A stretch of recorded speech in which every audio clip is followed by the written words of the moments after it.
Welcome to the video. This video is brought to you in part by Dunkin' Donuts. They don't pay me or anything, but I wouldn't say no if they ever actually do decide to sponsor me. So just in case, I really like the smooth bold taste of the original blend medium roast cup of Dunkin' Donuts coffee while creating the latest top tier niche content for you guys. So for the finest cheap cup of coffee you can buy in mass production, America runs on Dunkin'. If you enjoyed this video and would like to see more of them, please remember to like, comment, and subscribe. This video is combining two things I have an interest in: pop culture media with an emphasis on Star Wars in particular, and historical scenarios. The question is, what would have happened if Americans had a Grand Army of the Republic low-altitude assault transport infantry for the Battle of the Bulge? As many people know, the Battle of the Bulge was a late-war German counteroffensive on the Western Front, attempting to use surprise to capture Allied supplies and drive to recapture the port of Antwerp, Belgium. The goal of the attack was to split the Allied lines and cut off key supplies while they encircled enough soldiers to force a favorable peace deal for the Axis on the west, so that they could then close the front and turn around and defeat the Soviet advances in the east. History shows that was incredibly unlikely to ever actually achieve its goals. Even had the Wehrmacht managed to perfectly execute the plan, the Allies would more likely have simply launched a counteroffensive on the now even more overextended Germany that would have led to an even faster collapse on the Western Front. Any of the encircled units showing the type of resistance of the Americans at Bastogne, even assuming that the Wehrmacht had managed to push through it, would have meant that any peace terms favorable to the Axis would have been firmly rejected, as the units were resupplied by air and breakthrough actions. This late in the war, the fall of Germany was so certain that the entire action was more akin to throwing a bucket of water onto the forest fire to your west, while the oil field up on the east is burning its way to your driveway. Similar to the Grand Army of the Republic, the Americans in Western Europe focused on combined arms warfare with a heavy emphasis on air, artillery, and armor power. Unlike the Germans throughout the early war, they had the production and logistics capability to successfully carry this out throughout the entire front for the entirety of the war. Also, unlike the Galactic Republic, the strong emphasis on air power continued well past the initial insertions via LAATs and acclimator assault ships, with fighter bombers and ground attack craft commonly accessible to the troops on the ground. Because of this, giving the extremely advanced LAAT to the Americans would likely have been a massive boost to the Americans encircled at Bastogne. Holding the town and its key road network had already slowed the German advance through the entire Ardennes forest enough that the entire battle plan became impossible, and adding the LAAT would help ensure even those gains that they did make would be beyond reach. Why would the LAAT be so useful to the Americans at Bastogne? The first is its speed. At 620 km per hour, the LAAT would have been one of the fastest things in the skies. Its sensors, shown to be able to fly through blizzards during the later Clone Wars TV show, would have also allowed it to easily fly while the planes of the day were mostly grounded. The LAAT was also well armored compared to the available weaponry, with its troop bays having armored doors and the vehicle shown to be sufficient to stand up to small arms fire from the much more powerful Star Wars weaponry. The LAAT would also have a massive weaponry advantage over the Germans, with its nose-mounted heavy lasers, its 4 composite laser projectors, and its mass drive launcher above the fuselage, making it well suited to take out anything the Germans had on the field. Finally, its most useful feature would definitely be its large troop bay, capable of transporting 30 troops at a time. This bay could be used to evacuate American wounded on one trip while returning with fresh troops, equipment, and supplies on its return leg. In fact, the biggest issue the Grand Army of the Americans at Bastogne would face would be actually keeping the LAAT for the duration of the battle. High Command would likely be demanding the advanced new craft be immediately turned over for study rather than risking it on the front lines. Next, we will look at the tactics of the Americans at Bastogne. Bastogne was being held mainly by members of 3 elements: the 101st Airborne Paratroopers, a combat team from the 10th Armored of about 40 tanks, and a temporary artillery group made up of 3 12-gun artillery battalions.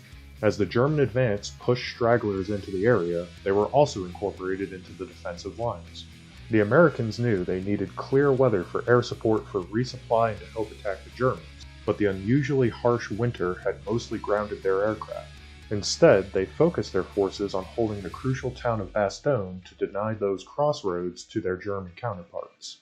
all 7 major roads in the area converged on Bastogne.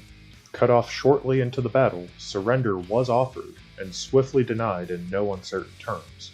Shortly after, the weather cleared, allowing air support to return, and General Patton's Third Army was able to break the siege on Bastogne. Where would the LAAT fit in then? The first would be in allowing reinforcements and supplies to be immediately deployed. Elements of the artillery were restricted to 10 rounds per day due to ammunition shortages, something that could quickly be remedied through the use of the LAAT. The commander of the 104th Airborne was also separated from the battle, which could be quickly changed with the high speed and VTOL nature of the LAAT.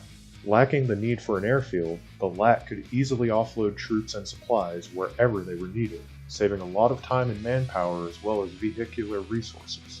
A more aggressive commander could use the gunship aspects of the craft to target the German artillery pieces, and combined with the relatively strong armor of the craft, as well as its high speed and maneuverability, there would be almost nothing the Germans could do to stop the craft. Ammunition, fuel, and power constraints would be the limits on the craft, not anything the Germans would likely be able to bring to bear.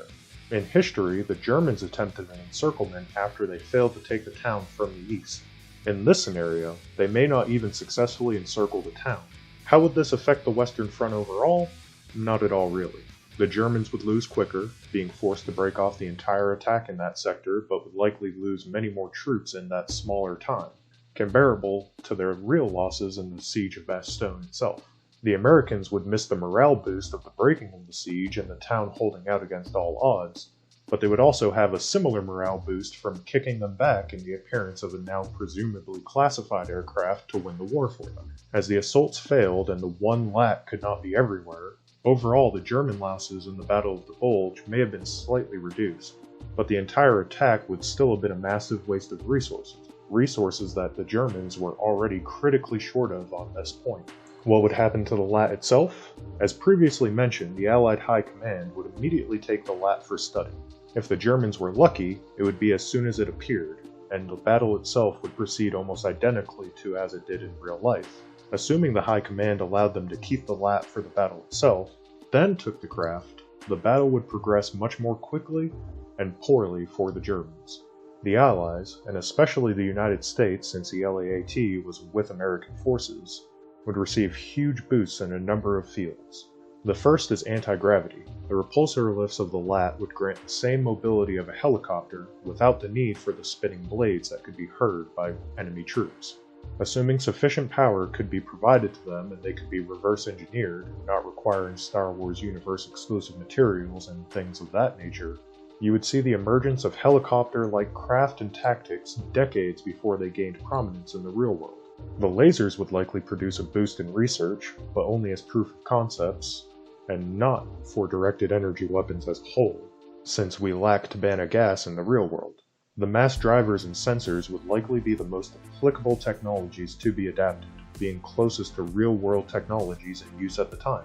Engines and power generation may also be boosted, but depending on the fuel and material types needed for them, they may not produce real-world results as anything more than proof of concept. The results of this research would likely be shared with the Western Allied powers, people such as the UK, France, Canada, etc. The Soviets would likely have heard rumors of the craft, but other than espionage attempts, especially against any derivative technologies such as the repulsor lifts, they would be unable to do much without access to the craft itself. Since the science behind them is fictional, the only way to recreate whatever made it work here would be to access the LAAT itself. The US could attempt to hide the entire LAAT from everyone else, however this would likely be impossible thanks to the rumors of the craft and German testimonials from any use of it. This would give the West a huge advantage in the upcoming Cold War, however, since even if they risked direct theft attempts, the Soviets would only be able to get working second-generation attempts at best and not the original craft. Thank you for watching, everybody. If you like these videos and would like to see more, please remember to like, comment, and subscribe. If you have someone you think would really like to see these videos, please share it with them. While I'd much rather live in a world where content speaks for itself, this is not the world of current YouTube. With this type of niche content, the only way for people that would actually enjoy to see it, ever actually seeing it, is if viewers like you engage and share it. Again, thank you for watching.